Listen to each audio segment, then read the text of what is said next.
other topic that we're going to talk about now is a film that you're working on. That's right. And folks can go check out the website, but there's not a trailer for it at this point. Not yet, no. And that film is called Hellbound. Hellbound. And so you're tackling a topic that's really a hot topic right now in a lot of evangelical circles, especially because a lot of people are talking about, well, a lot of people are fighting over the truth behind that biblical topic of hell. Yes. And so I haven't seen the film, obviously, and I don't think anybody has. You guys are still working on it. That's right. So can you tell me a little bit about where you're in the process of it, the story of it, why you wanted to tackle that, all that, because I know everybody wants to hear.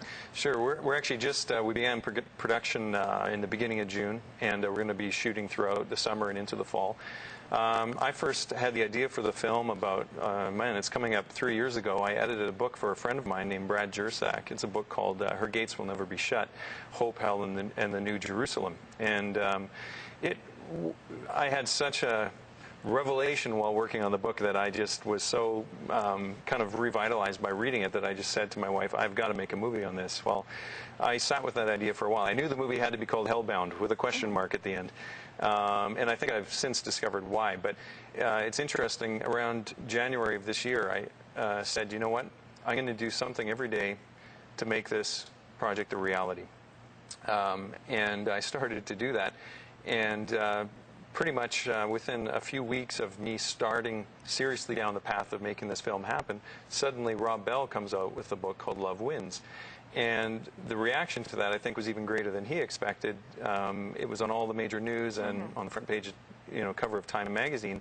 And it really was kind of one of those incredible coincidences, but it showed me that this is the right time to have a conversation about hell. And that's one of the reasons, one of the questions I'm trying to ask in the film is, why are we talking about hell now?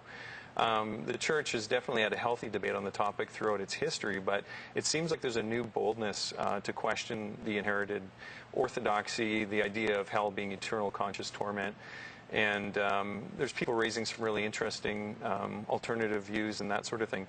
And so the thing that interests me is very similar to Expelled, is that you have different groups of people who are all intelligent, well-meaning people who are examining the same body of evidence and coming away with radically different interpretations. So something's coming between them and the evidence, in this case, the biblical text and church tradition. So I want to look at what is it that's coming between us and the text, and how is that affecting our view of hell, and what does that really imply, or what does that have to say about how we perceive God, how we perceive the Bible, how do we perceive justice, and really how do we perceive ourselves as human beings. So hell is really it's a bad analogy because hell is supposed to be hot, but it's the tip of the iceberg. I think that it's going to lead us down to some much, much deeper issues about who we are as human beings.